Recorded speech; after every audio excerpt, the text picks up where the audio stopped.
Hello दोस्तों, welcome to YCT book official channel. मैं महेंद्र प्रताप आपको हिस्ट्री की एक महत्वपूर्ण सीरीज जो कि भारतीय प्रागैतिहासिक संस्कृतियों की विशेषताओं से संबंधित है, आज उसका सेट नंबर 4 है, पार्ट नंबर 4। उस सेट नंबर 4 में हम देखेंगे सुपर इंपॉर्टेंट 30 क्वेश्चंस जो व्याख्या सहित आपको हल मिलेंगे।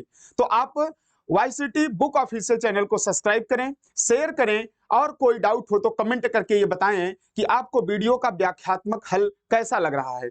तो आइए देखते हैं आज के महत्वपूर्ण सुपर 30 क्वेश्चंस महत्वपूर्ण सुपर 30 क्वेश्चंस जो PGT, NET JRF, LT grade, higher या अन्य कॉम्पिटिटिव एग्जाम्स के लिए महत्वपूर्ण है। तो आप सभी एस्पिरेंट से उम्मीद करते हैं कि आप YCT बुक चैनल से जुड़िए और YCT बुक ऑफिशियल पर जाकर के आप इस तरीके के प्रैक्टिस सेट भी सॉल्व कर सकते हैं। ये प्रैक्टिस सेट आपको निःशुल्क और कुछ चार्ज देकर भी प्राप्त कर सकते हैं, कुछ निःशुल्क हैं और कुछ इसमें चार्जेबल भी हैं। तो आप YCTpublication.com YCT book official channel को विजिट करें और देखें कि उसमें प्रश्नों की एक बहुत सीरीज है, सभी विषय की महत्वपूर्ण सीरीज है। तो आज देखते हैं इतिहास के प्रागैतिहासिक संस्कृतियों की विशेषताओं में सेट नंबर 4 का सुपर 30 क्वेश्चंस। देखते हैं, फर्स्ट क्वेश्चन है, धातु की खोज मानवीय इतिहास की एक क्रांतिकारी घटना थी। सर्वाधिक तांबा देने वाली खानें भारत के किस भाग में स्थित हैं? तो देखते हैं नंबर 1, इसमें बिहार, गुजरात, राजस्थान और तमिलनाडु, ये 4 स्थान दिए गए हैं, ये 4 राज्यों के नाम दिए गए हैं। तो इसका महत्वपूर्ण इसका महत्वपूर्ण इसका महत्वपूर्ण विषय होगा बिहार, गुजरात, राजस्थान और तमिलनाडु। राजस्थान को आपको सभी को पता है कि राजस्थान की खेतड़ी में तांबे की खानें हैं, तांबे का उत्पादन सर्वाधिक मात्रा में होता है। लेकिन अगर देखा जाए तो इन बिहार और गुजरात और राजस्थान और तमिलनाडु, ये 4 राज्य हैं जो भारत में खानों का उत्पादन करते हैं, तांबे का उत्पादन करते हैं। और तांबा एक महत्वपूर्ण धातु है जो मनुष्य के द्वारा सबसे पहले प्रयोग में लाई जाती थी। उसके बाद अन्य धातुओं का प्रयोग धीरे धीरे होने लगा। 1000 ईसा पूर्व के आसपास लोहे का प्रचलन भारतीय उपमहाद्वीप में हुआ, जिससे कि कृषि के क्षेत्र में क्रांति आ गई। तो देखते हैं, इसमें ऑप्शन है केवल एक का मतलब बिहार से, केवल 2 और 3 में दिया गया है गुजरात और राजस्थान। ऑप्शन सी में 1, 2, 3 मीन्स बिहार, गुजरात, राजस्थान, और 2, 3, 4 में दिया गया है गुजरात, राजस्थान, तमिलनाडु। तो आपको बताना है किस क्षेत्रों में भारत में तांबे का खाने सर्वाधिक मात्रा में तांबे का उत्पादन किया जाता है और तांबे की खानें पाई जाती है। तो इसका सही उत्तर होगा 1, 2, 3। 1 में बिहार, गुजरात और राजस्थान, ये 3 ऐसे राज्य हैं जो महत्वपूर्ण खदानें भी हैं और क्रांतिकारी घटना भी मानी जाती है कि तांबे का सर्वाधिक प्रयोग इन्हीं क्षेत्रों के लोगों के द्वारा किया जाता था। तो हमारा ऑप्शन सही होगा option number C. Option number C means Bihar, Gujarat और राजस्थान। अब देखते हैं अगला प्रश्न। अगला महत्वपूर्ण प्रश्न है, निम्नलिखित में से कौन नवपाषाणकालीन स्थल नहीं है? इसमें से 4 पाषाणकालीन स्थल दिए गए हैं, तो इसमें से कौन से नवपाषाणकालीन स्थल नहीं है? ऑप्शन देखते हैं। Option A Brahmagiri, option B Sanganakallu, option C Arikamedu, option D Piklihal. तो इसमें सही ऑप्शन होगा अरिकामेड़ू। अरिकामेड़ू नवपाषाणकालीन स्थल नहीं है। अरिकामेड़ू प्राचीन पूरा पाषाणकालीन स्थल है और बाकी ब्रह्मगिरी, संगनकल्लू, पिकलीहल ये नवपाषाणकालीन स्थल से संबंधित है। तो आपको रखना है कि अरिकामेड़ू नवपाषाणकालीन नहीं है। तो अगला प्रश्न देखते हैं। अगला महत्वपूर्ण प्रश्न है, उत्खनित स्थल हस्तिनापुर का सांस्कृतिक क्रम नीचे से ऊपर की ओर निम्नानुसार है। ऑप्शन इसमें नंबर 1 पॉइंट दिया गया है कुषाण काल, NBP मृदभांड काल, OCP काल और PGW काल। मीन्स ये जो मृदभांड कला है, मृदभांड कला का कालक्रम के अनुसार आपको लगाना है।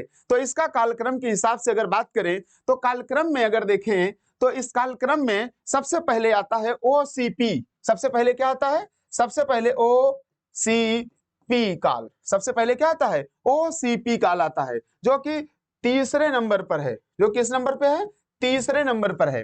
फिर उसके बाद आता है पीजीडब्ल्यू काल, पीजीडब्ल्यू, पीजीडब्ल्यू का मतलब अभी इसका पूरा का पूरा भी इसका हम व्याख्या बता रहे हैं अभी इसमें देखिए।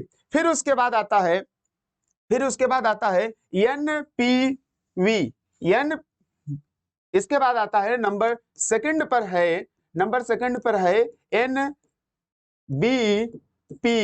एनबीपी। फिर उसके बाद लास्ट में आता है कुषाण काल। लास्ट में क्या आता है, लास्ट में आएगा कुषाण काल, कुषाण काल। अब इसमें देखिएगा ओसीपी, ओसीपी को बोलते हैं ओयर्ड, ओयर्ड coloured paintings, ओयर्ड coloured painting means गैरिक मृदभांड कला। फिर पीजीडब्ल्यू, पीजीडब्ल्यू के बाद आता है, इसको बोलते हैं painted grey wares, painted grey wares means होता है पॉलिशदार मृदभांड। फिर उसके बाद है एनबीपी, एनबीपी का मतलब northern black polished, northern means उत्तरी काली पॉलिशदार मृदभांड। फिर उसके बाद आता है कुषाण काल। तो ये हमारा सही क्रम माना जाएगा। सबसे पहले ओसीपी, पीजीडब्ल्यू, एनबीपी, फिर कुषाण काल। तो इसका सही 3 4 2 1, तो इसका सही ऑप्शन हो जाएगा 3 4 2 1, हमारा ऑप्शन सी माना जाएगा। ओके, अब देखते हैं इसके बाद, इसके बाद हम देखते हैं अगला महत्वपूर्ण प्रश्न। अगला महत्वपूर्ण प्रश्न है, अगला महत्वपूर्ण प्रश्न है, निम्नलिखित में से किन स्थलों पर मध्य पाषाण काल में पशुपालन के प्रमाण मिले हुए हैं। मध्य काल में, मध्य पाषाण काल की बात किया जा रहा है, मध्य पाषाण काल में पशुपालन के प्रमाण, इसमें पॉइंट दिया गया है आदमगढ़, बाघोर तथा लोटेश्वर और रतनपुर, इन जगह पर दिए गए हैं। तो इसमें दिया आदमगढ़, बाघोर, लोटेश्वर, रतनपुर, किन किन स्थलों पर मध्य पाषाण काल के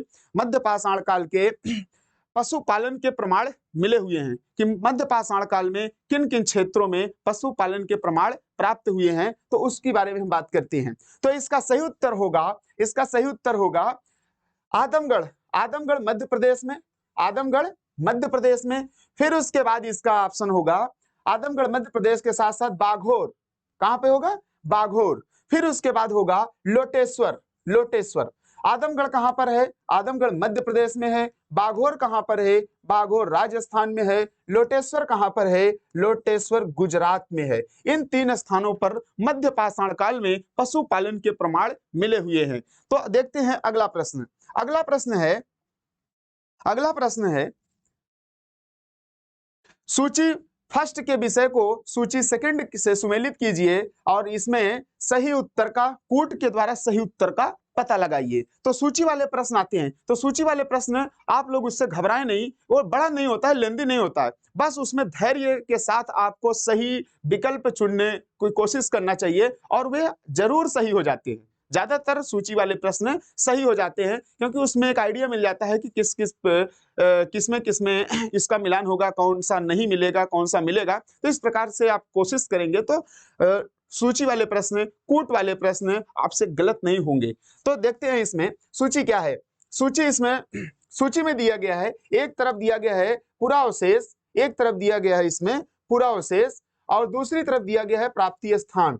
तो इसमें हम बात करेंगे, इसमें लिखा गया राख का टीला, राख का टीला। सबसे पहले हम इसमें देखेंगे राख का टीला, राख का टीला, राख का टीला। दूसरी तरफ दिया गया है अयाग पट्ट, क्या लिखा गया है, अयाग, अयाग पट्ट, अयाग पट्ट।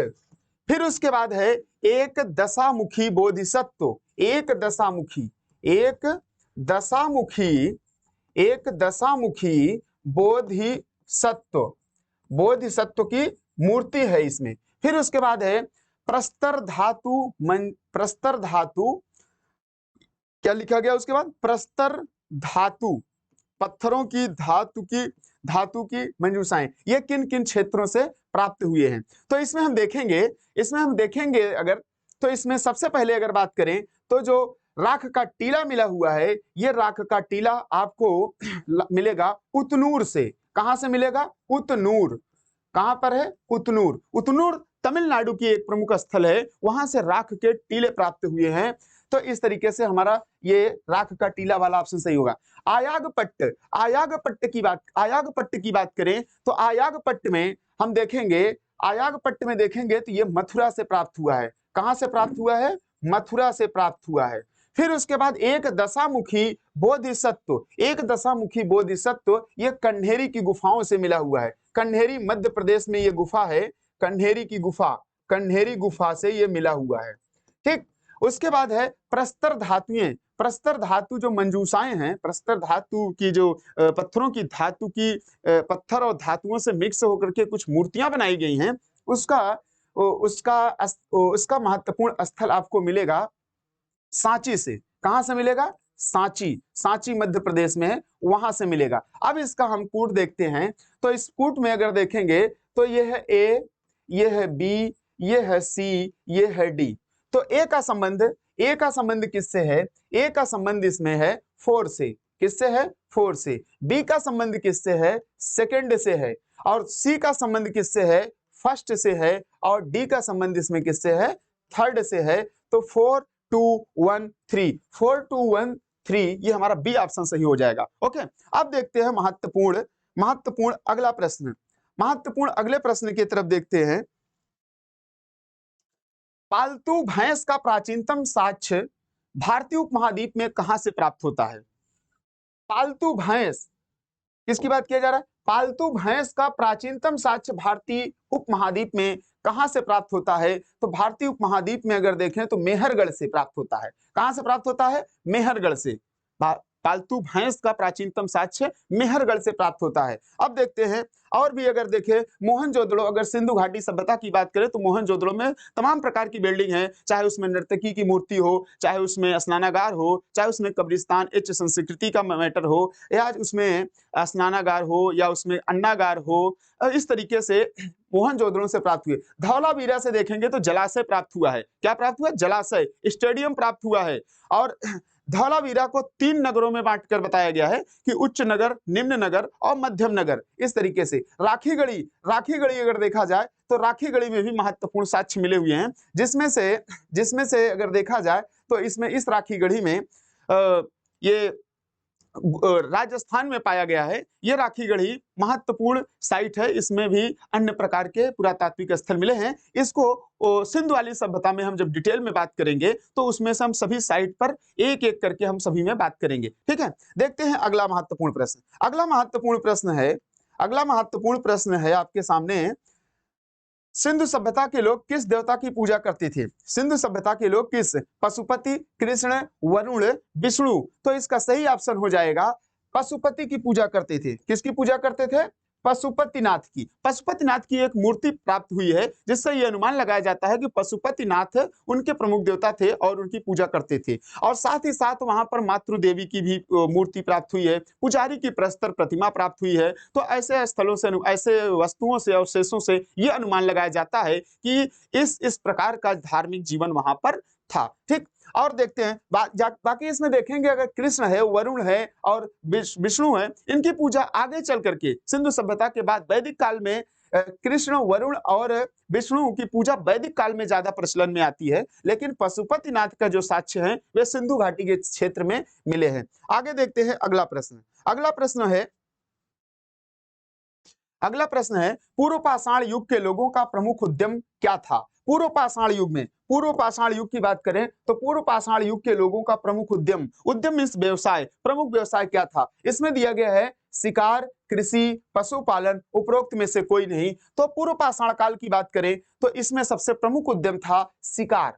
प्रमुख उद्यम क्या था? शिकार करना, क्योंकि उस समय मानव शिकारी की भूमिका में था, शिकार करता था, जानवरों को मारता था, उसको खाता था और उसके बाद फूड गैदर भी करता था। फलों से फल फूल आदि प्राप्त करके उसको कलेक्ट भी करता था, जो खाने वाली चीजें थी उसको खाता भी था। ठीक, लेकिन शिकार उसका प्रमुख उद्यम था और वह नोमैडिक लाइफ, घुमंतु जीवन बिताता था। बाद में कृषि, पशुपालन का जब नवपाषाण काल जब शुरू होता है तो नवपाषाण काल में कृषि और पशुपालन पर ज्यादा जोर दिया जाने लगा और अब मनुष्य शिकारी की भूमिका भी शिकार करता था, लेकिन शिकार की भूमिका कम हो गई और कृषि पशुपालन पर उसकी निर्भरता बढ़ती चली गई। ठीक, अगला प्रश्न देखते हैं, महत्वपूर्ण प्रश्न है। अगला प्रश्न है मध्य पाषाण काल के लोगों की मुख्य विशेषता क्या थी? मध्य पाषाण काल के लोगों की मुख्य विशेषता इसमें ऑप्शन में है लघु पाषाण उपकरण का प्रयोग, घरों का प्रयोग, कपड़ों का प्रयोग, उपरोक्त में से कोई नहीं। तो ये चार ऑप्शन दिए गए हैं। इन चार ऑप्शन की बात करें तो इसमें सबसे ज्यादा लघु पाषाण उपकरण का प्रयोग करता था। लघु पाषाणों का उपकरण का मतलब कि माइक्रोलिथिक टूल्स। माइक्रोलिथिक टूल की वजह से ये मध्य पाषाण काल बहुत ज्यादा चर्चा में रहा है। इसमें छोटे किस्म के टूल्स बनाए जाते थे जो कि बहुत नोकदार, धारदार, पॉलिशदार भी हुआ करते थे और मजबूत भी हुआ करते थे। पत्थरों को घिस करके और हड्डियों के उपकरण भी प्राप्त हुए हैं और पत्थरों के तो ज्यादातर उपकरण प्राप्ति हुए ही हैं, इसलिए इसको पाषाण काल के नाम से जानते हैं। ठीक है, अब देखते हैं घरों का प्रयोग तो नवपाषाण काल में, कपड़ों का प्रयोग तो नवपाषाण काल के बाद या नवपाषाण काल से ही उसने शुरू किया था। लेकिन अगर देखा जाए तो सबसे महत्वपूर्ण विशेषता मध्य पाषाण काल की मानी जाएगी लघु पाषाण उपकरण का प्रयोग। आगे देखते हैं अगला प्रश्न। अगला प्रश्न है इसमें, क्या मिट्टी के बर्तन बनाना नवपाषाण काल से संबंधित है? क्या मिट्टी के बर्तन बनाना नवपाषाण काल से संबंधित है? तो हमारा ऑप्शन है सत्य है, असत्य है, सत्य हो सकता है, असत्य भी हो सकता है। ये महत्वपूर्ण प्रश्न है, देखिएगा इस तरीके से प्रश्न अगर देखा जाए और ऑप्शन दे दिया जाए तो आप लोग इसमें कंफ्यूज मत होइएगा। इसका है सत्य है, सीधा सीधा मतलब है इसका सत्य है कि मिट्टी के बर्तन बनाना नवपाषाण काल से संबंधित है। नवपाषाण काल का मनुष्य पोट्री क्राफ्ट ये सब सीख चुका था, ये सब सीख रहा था, एक प्रकार से अपने जमाने के हिसाब से ठीक ठाक अवस्था में पहुंच गया था कि मिट्टी के बर्तन बनाना, जो उस समय जीवनोपयोगी बर्तन होते थे या उनके उपयोगी बर्तन होते थे, उस बर्तन का प्रयोग करता था और उसको बनाता भी था खुद से। ठीक है, यहां तक कि बर्तन को पकाने की भी व्यवस्था आ चुकी थी नवपाषाण काल में। आप पढ़ेंगे तो देखेंगे कि बर्तनों को पकाया भी जाता था। उसको पहले कच्चे मिट्टी से बनाते थे, फिर सुखाते थे, फिर उसको पका करके उसका प्रयोग करते थे क्योंकि वो ज्यादा ड्यूरेबल होते थे, टिकाऊ होते थे। इस तरीके से मिट्टी के बर्तन बनाना नवपाषाण काल से संबंधित है, यस सत्य है। ओके, अगला प्रश्न देखते हैं, इसलिए हमारा प्रथम ऑप्शन क्या हो जाएगा? सही हो जाएगा। अगला प्रश्न देखते हैं। अगला प्रश्न है, चावल का प्राचीनतम उल्लेख किस स्थान से संबंधित है? चावल का प्राचीनतम उल्लेख है तो कोइलडिहवा से। कहां से है? कोइलडिहवा से है। यह महत्वपूर्ण साइट है। लगभग 9000 ईसा पूर्व के आसपास चावल के प्राचीनतम प्रमाण कोइलडिहवा, संत कबीर नगर, उत्तर प्रदेश, नेपाल बॉर्डर के स्थान से प्राप्त किया गया है। यह भी इसकी लेटेस्ट रिसर्च है। इसके पहले ऐसा माना जाता था कि चावल के प्राचीनतम साक्ष्य मेहरगढ़, पाकिस्तान, बलूचिस्तान से प्राप्त हुआ है, लेकिन वो 7000 ईसा पूर्व की बात करता है। लेकिन उससे भी 2000 ईसा पूर्व पहले की बात है कि 9000 ईसा पूर्व के आसपास, कब? 9000 बीसी के आसपास कोइलडिहवा में चावल के प्राचीनतम प्रमाण प्राप्त हुए हैं। अब देखते हैं अगला प्रश्न। अगला प्रश्न आपको मिलेगा, अगला प्रश्न है, प्राचीन भारत में कृषि के प्राचीनतम उल्लेख कहां से मिलते हैं? प्राचीन भारत में, ध्यान दीजिएगा, प्राचीन भारत में कृषि के प्राचीनतम उल्लेख, प्राचीन भारत में कृषि के प्राचीनतम उल्लेख, ऑप्शन ए बोरी, मेहरगढ़, इनाम गांव, ये इनाम गांव है, इनाम गांव महाराष्ट्र में, गुलुंद। तो अब देखेंगे इसका सही ऑप्शन क्या होगा। इसका सही ऑप्शन हो जाएगा मेहरगढ़ से। कहां से? मेहरगढ़ से। मेहरगढ़ में लगभग 7000 ईसा पूर्व के आसपास, लगभग 7000 ईसा पूर्व के आसपास कृषि के प्राचीनतम साक्ष्य मिले हैं। मेहरगढ़ में देखा गया, जो बलूचिस्तान पाकिस्तान में स्थित है, उस मेहरगढ़ की घाटी में, उस मेहरगढ़ के क्षेत्र में चावल और गेहूं और जौ और तिलहन, इन सब प्रकार की खेती के प्रमाण मिले हुए हैं। तो इन सब खेती के प्रमाण से यह पता चलता है कि वहां पर खेती ठीक ठाक अवस्था में थी और वहां के लोगों को खेती करने का ज्ञान था और उसका प्रमाण और अवशेष भी प्राप्त होते हैं। तो इसमें सबसे सही ऑप्शन होगा मेहरगढ़। ओके, अब देखते हैं अगला प्रश्न। अगला महत्वपूर्ण प्रश्न आपको मिलेगा, पाषाण युगीन मानव को आग की जानकारी हुई थी। पाषाण युगीन मानव को आग की जानकारी कब हुई थी? किस अवस्था में हुई थी? किस पाषाण काल में हुई थी? तो हमारा ऑप्शन है निम्न पुरा पाषाण काल, उच्च पुरा पाषाण काल, मध्य पाषाण काल, नव पाषाण काल। ये चार ऑप्शन दिए गए हैं। इन चारों में से कौन सा ऑप्शन हमारा सही होगा? तो इसका सही ऑप्शन है नव पाषाण काल। सही ऑप्शन क्या होगा? इसका सही ऑप्शन होगा नव पाषाण काल में, नव पाषाण युगीन मानव को आग की जानकारी हुई और अब आग की जानकारी होने से एक महत्वपूर्ण परिवर्तन आया जीवन में। अभी तक भोजन को कच्चा खाते थे, मांस को कच्चा खाते थे और अभी तक मिट्टी के बर्तन बनाते थे, पकाते नहीं थे, ईंट बनाते थे तो पकाते नहीं थे। लेकिन आग की जानकारी होने से एक क्रांतिकारी बदलाव आया। आपको बता दें कि मानव सीख रहा है, अभी इस लर्निंग स्टेज में है और मनुष्य हमेशा सीखता है, क्योंकि आज भी हम जिस स्टेज में हैं, ये ऐसा नहीं कि हम सीख चुके हैं, हम भी डे टू डे सीखते हैं, अपडेट होते रहते हैं और यह हमारी आज जिम्मेदारी है। एक स्टूडेंट ने कहा कि सर इतिहास पढ़ने से क्या फ़ायदा होता है? हमने कहा कि जो जो पहिए का आविष्कार हुआ था नवपाषाण काल में, अब उसके आगे चल कर के कुछ लोगों ने उसमें बैलगाड़ी का प्रयोग करना शुरू किया। बैल यानी कि जानवरों का प्रयोग करने लगा, तो बैलगाड़ी बन गई। फिर आगे चल करके उसमें इंजन फिट कर दिया गया, तो वो गाड़ी बन गई और आगे चल करके आज एडवांस इंजन फिट कर दिए गए, तो आज ये क्या हो गए? एडवांस किस्म की गाड़ियां हो गई। तो मेरे कहने का मतलब कि जो आज की गाड़ी मोटर हम देख रहे हैं, ये नवपाषाण, इसकी जड़ किधर है? इसकी जड़ नवपाषाण काल के उस पहिए के आविष्कार से है। उस पहिए के आविष्कार को समय-समय पर अपडेट किया जाता रहा, समय-समय पर उसमें सुधार किया जाता रहा, तब हम आज इस स्टेज पर पहुंचे हुए हैं। तो अगर इतिहास की बात करें तो इतिहास मानव सभ्यताओं के क्रियाकलापों और उनकी गतिविधियों का एक समूचा उल्लेख बताता है, एक समूचा उल्लेख देता है। तो जिससे हमें पता चलता है कि मानव विकास की गतिविधियां, मानव विकास का क्रम रहा है। तो हम इतिहास में इंटरेस्ट बनाएं और उन पुरानी चीजों को, उन चीजों को जानें जहां से ये शुरुआत हुई है और आज हम उसको एक विकसित अवस्था में या विकासशील अवस्था में देख रहे हैं। तो हम देखते हैं कि पाषाण युगीन मानव को आगे की जानकारी नवपाषाण काल में हुई थी। ओके, अब इसमें हम देखते हैं नवपाषाण काल में जब नवपाषाण काल की बात करें तो जब मानव पत्थरों से पत्थर को रगड़ता था और नए नए किस्म के औजार और उपकरण बनाता था, तो उसमें से चिंगारियां निकलती है और वह चिंगारियां उस समय सूखी पत्तियों पर चिंगारी पड़ गई और आग पूरे जंगल में धीरे धीरे फैल गई। मनुष्य के सामने ये पहली घटना थी, उसको अचंभा लगा कि ये मेरे साथ क्या हो रहा है, लेकिन वो आग को बुझाने का प्रयास नहीं किया, पूरे जंगल में फैल गई और बहुत से जीव जंतु, पेड़ पौधे नष्ट हो गए। और जब जंतुओं को, जो मरे हुए जानवरों को, भुने हुए पके हुए जानवरों को जब खाया तो उसको बहुत स्वादिष्ट लगा और कहा कि ये सबसे अच्छा है। अब इसी प्रकार से आग उत्पन्न करेंगे और आग उत्पन्न करके जानवरों के मांस को पका करके खाएंगे, ठंड से भी बचेंगे और अन्य प्रकार के धीरे धीरे गतिविधियां बढ़ने लगती है, जिसमें कि उसमें मिट्टी के बर्तन, ईंट को भी पकाने लगा, मिट्टी के बर्तन को पका करके प्रयोग करने लगा। तो ये एक महत्वपूर्ण क्रांतिकारी घटना मानी जाती है। ओके, अब देखते हैं इसमें, अब इसके बाद हम देखते हैं अगला प्रश्न। अगला महत्वपूर्ण प्रश्न है हैंड एक्स। महत्वपूर्ण प्रश्न है हैंड एक्स।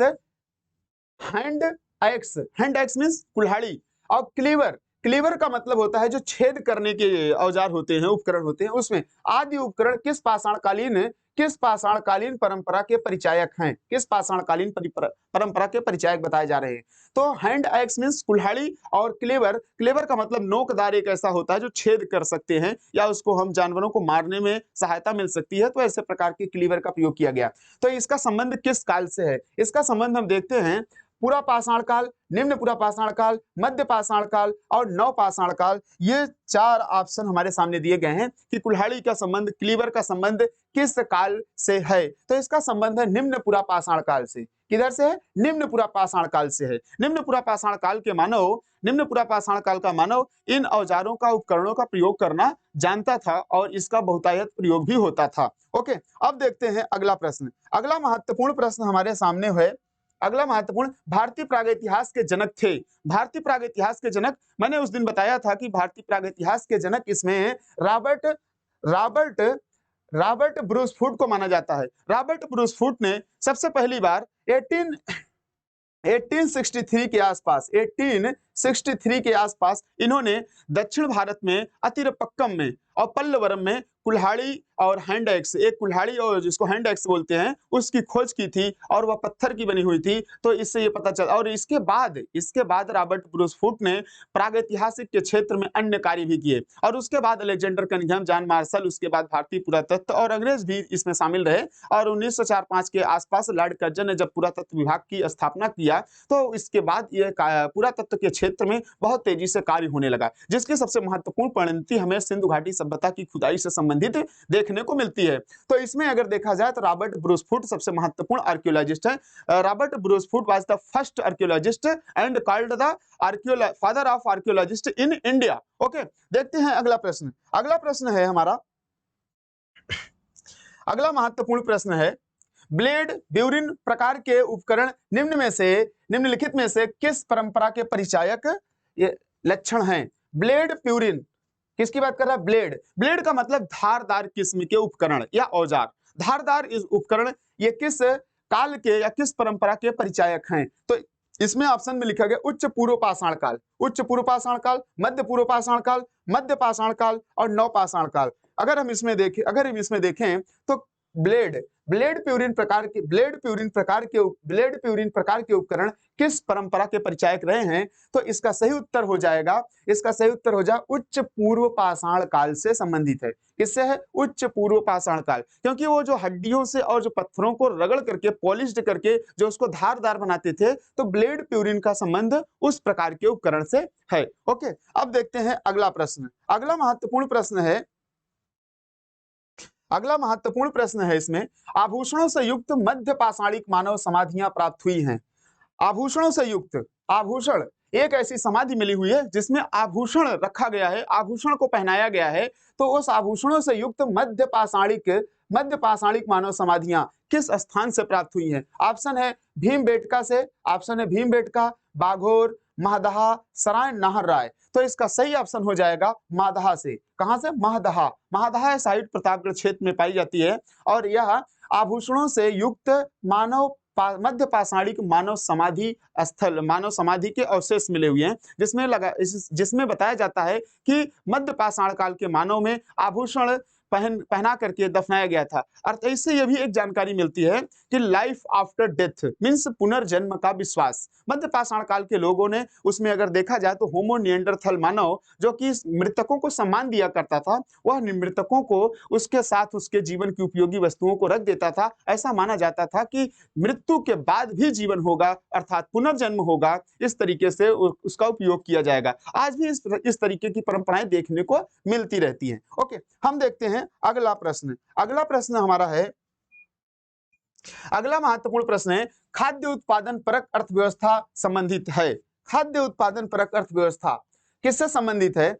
मध्य पूर्व पाषाण काल, उच्च पूर्व पाषाण काल से, मध्य पाषाण काल से, नव पाषाण काल से। ये चार ऑप्शन हमारे सामने हैं। प्रश्न क्या है? प्रश्न है खाद्य उत्पादन परक अर्थव्यवस्था। खाद्य उत्पादन परक अर्थव्यवस्था की बात अगर करें तो यह हमें पड़ता है नव पाषाण काल, क्योंकि नव पाषाण काल में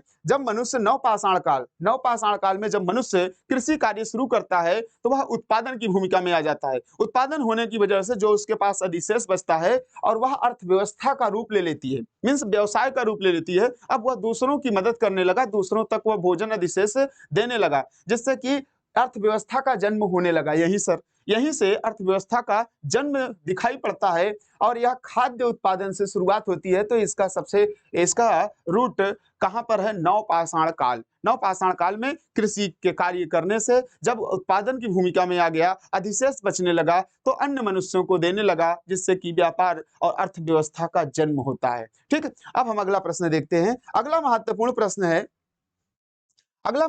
प्रश्न है गंगा घाटी में धान उत्पादन के प्राचीनतम प्रमाण किस स्थल से प्राप्त हुए हैं? गंगा घाटी में धान उत्पादन के प्राचीनतम प्रमाण किस स्थान से मिले हैं? सौगौरा, इमलीडीह, लहुरादेव और झूसी। ये चार ऑप्शन हमारे सामने हैं। तो इसका सबसे महत्वपूर्ण सही विकल्प होगा सबसे सही विकल्प इसका होगा option number C, Lahuradewa. Lahuradewa Ganga घाटी के सबसे प्राचीनतम धान अर्थात चावल उत्पादन के प्राचीनतम प्रमाण या साक्ष्य प्राप्त हुए हैं। ठीक, आगे देखते हैं अगला प्रश्न। अगला महत्वपूर्ण प्रश्न है हमारा, भारत में सर्वप्रथम पूर्व पाषाणिक उपकरण रॉबर्ट ब्रूस फूट को मिला था।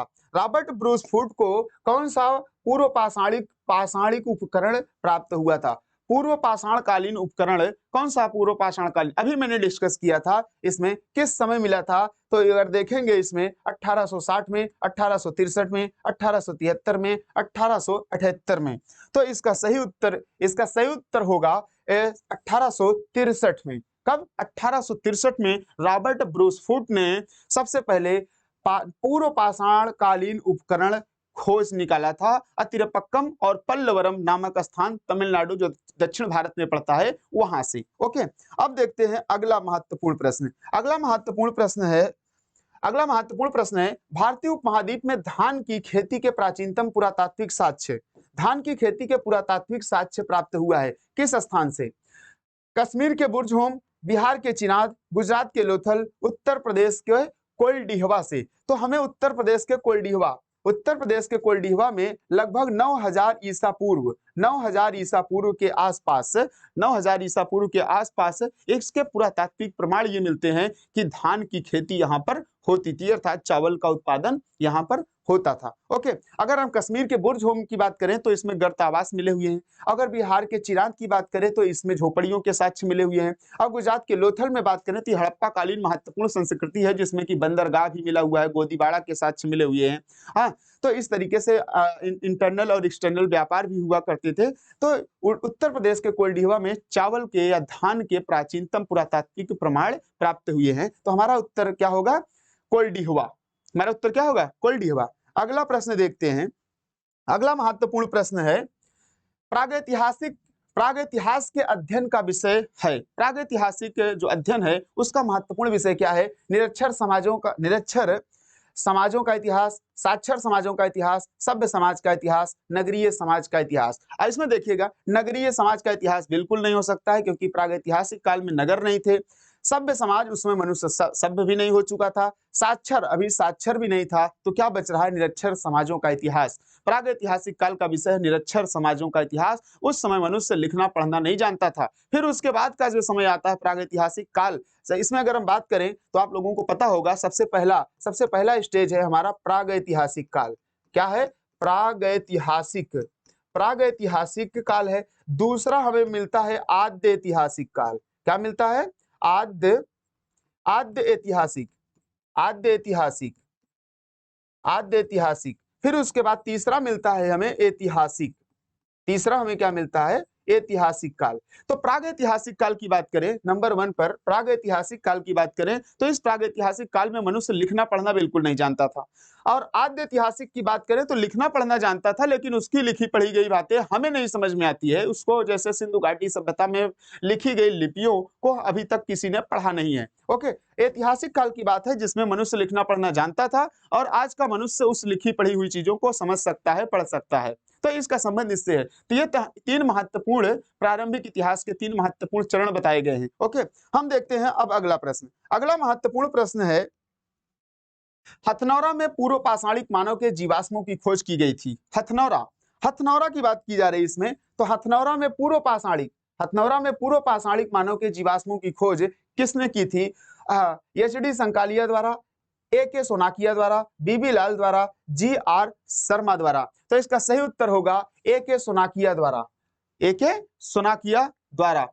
सोनाकिया का मतलब है अरुण कुमार सोनाकिया ने 1982 ईस्वी में हथनौरा में पूर्व पाषाणिक मानव के जीवाश्मों की खोज की और बताया कि यह सबसे प्राचीन मानव की खोपड़ी है।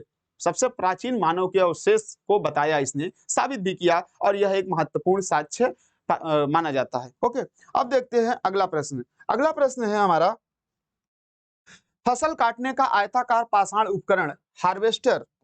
फसल काटने का आयताकार पाषाण उपकरण, जिसको हार्वेस्टर बोलते हैं, किस नवपाषाणिक कालीन संस्कृति से संबंधित है? तो देखते हैं, कश्मीर में प्राप्त हुआ है, गंगा घाटी में, विंध्य क्षेत्र में, दक्षिण भारत में। तो इसकी अगर बात करें तो फसल काटने का जो आयताकार पाषाण उपकरण है वह नवपाषाणिक संस्कृति से किस स्थल से प्राप्त हुआ है? तो इसका सही उत्तर हो जाएगा ऑप्शन नंबर ए, कश्मीर में प्राप्त हुआ है। कहां से? कश्मीर में प्राप्त हुआ है। ओके, और उसके बाद हम देखते हैं अगला महत्वपूर्ण प्रश्न। अगला महत्वपूर्ण प्रश्न हमारा होगा, सवाधान में मानव के अवशेषों के साथ कुत्ते, बकरे जैसे पालतू पशुओं को दफनाने के साक्ष्य मिले हुए हैं। किस स्थान से मिले हुए हैं? तो बुर्ज होम में, गुफ कराल में, मेहरगढ़ में, चिरांद में। तो इसका सही विकल्प हो जाएगा बुर्ज होम में। क्या हो जाएगा? बुर्ज होम में मनुष्य के साथ साथ कुत्ते, बकरे या उसके प्रिय वस्तुओं को भी दफनाने के प्रमाण मिले हुए हैं। ये उस समाधि से, उस स्थल से कंकाल के जो कि साथ में दफनाए गए कंकालों से पता चलता है कि यह कुत्ते का साक्ष्य है, मनुष्य का साक्ष्य है। तो या मनुष्य का साक्ष्य है, बकरे या अन्य जानवर का साक्ष्य है। तो इसमें कुत्ते और बकरे को आइडेंटिफाई किया गया है, जिससे पता चलता है कि मनुष्य के साथ कुत्ते या बकरे को भी दफनाया जाता था। हो सकता है उसके लिए प्रिय रहा होगा, हो सकता है उनकी ऐसी परंपरा रही होगी, या ऐसे कुछ मिथक रहे होंगे, या ऐसी कुछ सोच रही होगी जिससे कि वे लोग इसका प्रयोग इस तरीके के किए जाते रहे होंगे। ओके, अब देखते हैं इसके बाद अगला महत्वपूर्ण प्रश्न है। अगला महत्वपूर्ण प्रश्न है 1863 ईस्वी में रॉबर्ट ब्रूस फूट को हस्तकुठार मिला था। 1863 ईस्वी में रॉबर्ट ब्रूस फूट को हस्तकुठार कहां पर मिला था? बदम दुरई में, अतिरपक्कम में, पल्लवरम में, संगनकल्लू में। किस क्षेत्र में हस्तकुठार प्राप्त किया गया था? तो इसका सही उत्तर हो जाएगा ये पल्लवरम में मिला हुआ था। कहां पर? तमिलनाडु के पल्लवरम नामक स्थान से ये हस्तकुठार प्राप्त हुआ था। ओके, अब देखते हैं अगला प्रश्न। अगला महत्वपूर्ण प्रश्न है, भारत में नवपाषाण काल में निम्नांकित में से कौन सा स्थान था जहां पर बड़ी संख्या में हड्डी के बने औजार प्राप्त हुए हैं? भारत में नवपाषाण काल के कौन से स्थल हैं जहां बड़ी संख्या में हड्डी के औजार प्राप्त हुए हैं? नवपाषाण काल में हड्डी के औजार कहां प्राप्त हुए हैं? छोटा नागपुर, चिरांद, चुनार, मास्की। तो इसका सही उत्तर होगा चिरांद। क्या होगा? चिरांद। चिरांद कहां पर है? चिरांद ये बिहार में पड़ता है। कहां पर? बिहार में है। यहां पर हड्डी के उपकरण प्राप्त किए गए हैं। ओके, अब देखते हैं अगला प्रश्न। अगला महत्वपूर्ण प्रश्न हमारा होगा, लंबवत पुरातात्विक उत्खनन के द्वारा किसी संस्कृति के निम्न में से किस पक्ष का विशेष ज्ञान होता है? लंबवत उत्खनन होता है, एक होता है क्षैतिज उत्खनन। लंबवत उत्खनन का मतलब इस तरीके से, क्षैतिज उत्खनन का मतलब होता है इस तरीके से। ओके, क्षैतिज ये है लंबवत। एक लंबी लाइन अगर बना दिया जाए जमीन के नीचे, अगर हम लंबवत खुदाई करते हैं तो इससे क्या प्राप्त होता है? संस्कृति के विस्तार का, संस्कृति के आकार का, संस्कृति के स्वरूप का, संस्कृति के काल मापन का। महत्वपूर्ण है, थोड़ा सोच समझ करके उसको बताइएगा कि लंबवत खुदाई से, लंबवत उत्खनन से किस प्रकार के संस्कृति का विशेष ज्ञान होता है। अब देखना इसमें संस्कृति के विस्तार का, संस्कृति का विस्तार तो ये लंबवत से मतलब ही नहीं है, इसका संबंध ही नहीं है कि अगर विस्तार अगर देखना है तो हमें क्षैतिज देखना होगा। तो इस तरीके से ये ऑप्शन हमारा क्या हो जाएगा? ये ऑप्शन हमारा गलत हो जाएगा। संस्कृति के आकार का, संस्कृति का आकार हम लंबवत से नहीं प्राप्त कर सकते हैं, क्षैतिज से प्राप्त कर सकते हैं। तो ये भी हमारा ऑप्शन क्या होगा? गलत होगा। संस्कृति के स्वरूप का मतलब उसका स्वरूप कैसा था, उसका पूरा विस्तार कैसा था, वो उसमें किन किन गतिविधियों को शामिल किया जाता है, ये भी क्षैतिज के द्वारा प्राप्त किया जा सकता है। संस्कृति के काल मापन, यस, संस्कृति का काल मापन की यह कितनी पुरानी संस्कृति हो सकती है, ये लंबवत उत्खनन से जानकारी प्राप्त होती है। तो हमारा सही उत्तर होगा संस्कृति के काल मापन के लिए हमें लंबवत उत्खनन विधि का प्रयोग करना चाहिए। ओके, हमें संस्कृति के काल मापन के लिए लंबवत उत्खनन विधि का प्रयोग करना चाहिए, और संस्कृति के विस्तार के, आकार और स्वरूप, इन तीनों के लिए हमें क्षैतिज विधि का प्रयोग करना चाहिए। उत्खनन के क्षैतिज विधि का प्रयोग करना चाहिए। अब देखते हैं अगला महत्वपूर्ण प्रश्न। अगला महत्वपूर्ण प्रश्न है, पुरापाषाण युग का प्रमुख औजार क्या था? पुरापाषाण युग का प्रमुख औजार क्या था? हस्तकुठार, सल्क के बने फलक, हड्डी के औजार, इनमें से कोई नहीं। तो इसका सही उत्तर हो जाएगा हस्तकुठार। हस्तकुठार का मतलब होता है कि एक हैंड एक्स टाइप का, हैंड एक्स मतलब कुल्हाड़ी टाइप का, जो कि आगे पत्थर बने होते थे, नोकदार पत्थर होते थे, और उसमें लकड़ी या हड्डी का कुछ हैंडल लगा दिया जाता था, उस हैंडल के माध्यम से उसका शिकार करते थे। तो सबसे प्रमुख औजार था हस्तकुठार। ओके, अब देखते हैं अगला प्रश्न। अगला महत्वपूर्ण प्रश्न है, परिष्कृत औजारों का युग माना जाता है। परिष्कृत औजार, परिष्कृत का मतलब होता है पॉलिश्ड दार, या उसमें ज्यादा से ज्यादा सुधार कर दिए जाएं। तो परिष्कृत औजारों का युग माना जाता है तो निम्न पुरापाषाण युग, उच्च पुरापाषाण युग, नवपाषाण युग, मध्य पाषाण युग। तो इसका सही उत्तर क्या होगा? इसका सही उत्तर होगा उच्च पुरापाषाण युग। क्या होगा? उच्च पुरापाषाण युग में परिष्कृत औजारों का युग माना जाता है। ओके, उच्च पुरापाषाण युग में परिष्कृत औजार का प्रयोग होने लगा। उसके बाद वाले समय की बात करें तो उसके बाद में और ज्यादा परिष्कृत औजारों का प्रयोग किया जाने लगा, लेकिन वहां से इसकी शुरुआत हो चुकी थी। तो ये रहा हमारा सुपर 30 क्वेश्चंस आज का। ये महत्वपूर्ण क्वेश्चंस है और इसकी व्याख्या सहित हल आपको यूट्यूब पर मिलेगा।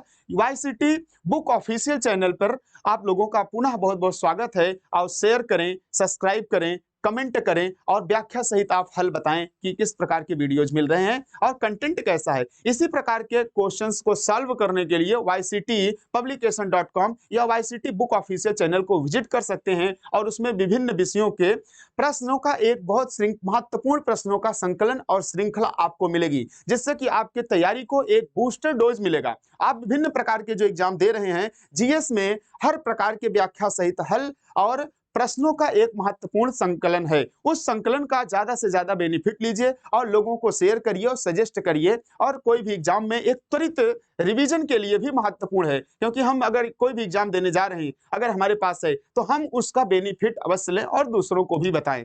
और इस तरीके से व्याख्या सहित हल करने से प्रश्न के साथ साथ हमें कुछ एक्स्ट्रा जानकारियां मिल जाती हैं। तो अब हम अगले टॉपिक में आपसे बात करेंगे। तो पुनः एक बार सभी को धन्यवाद और देखते रहिए वाईसीटी बुक ऑफिशियल चैनल। बहुत बहुत धन्यवाद। Thank you so much.